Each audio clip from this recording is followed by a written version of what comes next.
और अब राजधानी पटना की बात कर लेते हैं। देखिए, स्वतंत्रता दिवस समारोह को लेकर चप्पे चप्पे पर सुरक्षा व्यवस्था दुरुस्त की जा रही है, लेकिन अपराधी मौका नहीं चूक रहे और अपराध कम होने का नाम नहीं ले रहा। पटना में आप देखिए, एक बार फिर से एक शख्स की गोली मारकर हत्या कर दी गई। आलमगंज में यह हत्या हुई है। आपको बता दें कि डेयरी संचालक की गोली मारकर हत्या कर दी गई है और इसे लेकर आप देखिए सुरक्षा व्यवस्था कैसी चल रही है राजधानी में, इसे लेकर सवाल खड़े हो गए हैं।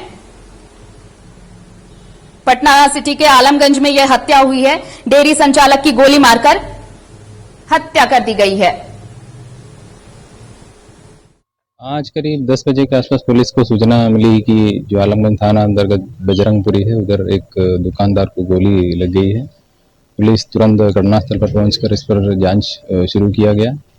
इस पे जो विक्टिम है उसका नाम अजय कुमार है, जो इधर दूध का जो दुकान चलाता है। उसको अभी 2 अपराध कर्मियों द्वारा जो बाइक में आया है वो दुकान के सामने गाड़ी खड़ा करके उसको गोली फायर किया गया है।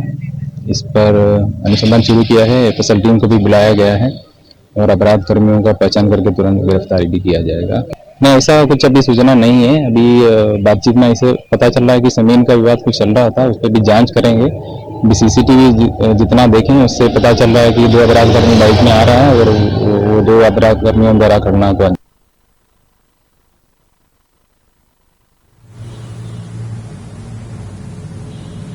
और सहयोगी राजीव कमल इस वक्त हमारे साथ जुड़े हुए हैं सहयोगी फोन लाइन पर। राजीव, सुरक्षा व्यवस्था की बात हो रही है, कल स्वतंत्रता दिवस समारोह है, इससे पहले ही राजधानी पटना की सुरक्षा व्यवस्था चौकस करने का दावा किया जा रहा पुलिस की तरफ से, लेकिन इसी बीच आलमगंज बहुत प्रोमिनेंट एरिया माना जाता है और वहां पर हत्या कर दी जाती है। सवाल खड़े हो रहे हैं, कैसी सुरक्षा व्यवस्था है ये? देखिए आरती, आपकी बात एकदम सही है कि जिस तरीके से 15 अगस्त और एक दिन पहले ये घटना होती है तो कहीं ना कहीं सुरक्षा व्यवस्था पर सवाल जरूर खड़े होते हैं। क्योंकि देखिए, पटना और राजधानी है, बिहार की राजधानी, और पटना सिटी में ये आपको ये घटना हुई है तो कहीं ना कहीं ये बहुत एक तरीके से कह ले कि पुलिस के लिए चुनौती भरा है। और ये देखिए, पटना सिटी के ये आलमगंज की घटना है जहां बजरंगपुरी नहर के पास एक मकान के अंदर डेयरी बूथ संचालक थे वो, और 50 वर्षीय जो इनका नाम है अजय शाह, उनको एक तरीके से बदमाशों ने गोली मार दी और गोली मार के एक तरीके से हत्या कर दी।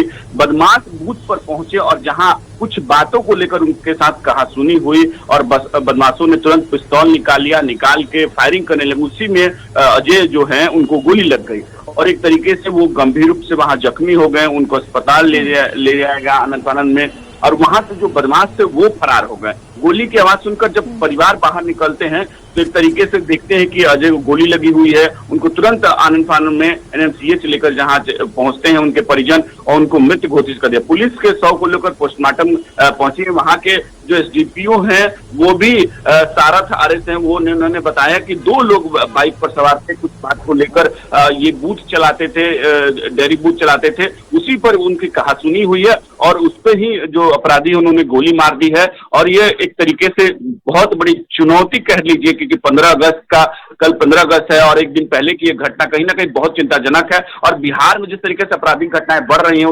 विपक्षी पार्टियां बार तेजस्वी यादव हो तमाम लेकर कई सवाल खड़े किए। उन्होंने एक तरीके से एक्स ट्विटर हैंडल पर बकायदा उन्होंने एक बड़ा पोस्ट किया, कहा कि किस तरीके से बिहार में अपराध तेजी से बढ़ रहे हैं और ये पटना राजधानी है जहां एक तरीके से कह लीजिए मुख्यमंत्री जहां बैठते हो, उप मुख्यमंत्री बैठते हो या पूरा महकमा कह लीजिए सब बैठता हो और उसके नीचे ये नाक के नीचे ऐसी घटना हो रही है, आपराधिक घटना तेजी से बढ़ रही है, तो कहीं ना कहीं आर्थिक बहुत चिंताजनक है। चलिए, बहुत बहुत शुक्रिया राजीव आपका। तो देखिए, राजधानी पटना का ये हाल है। स्वतंत्रता दिवस समारोह को लेकर सुरक्षा व्यवस्था चौकस करने का दावा किया जा रहा, दूसरी तरफ आलमगंज में हत्या और लूट की वारदात हो जाती है और अपराधी फरार हैं।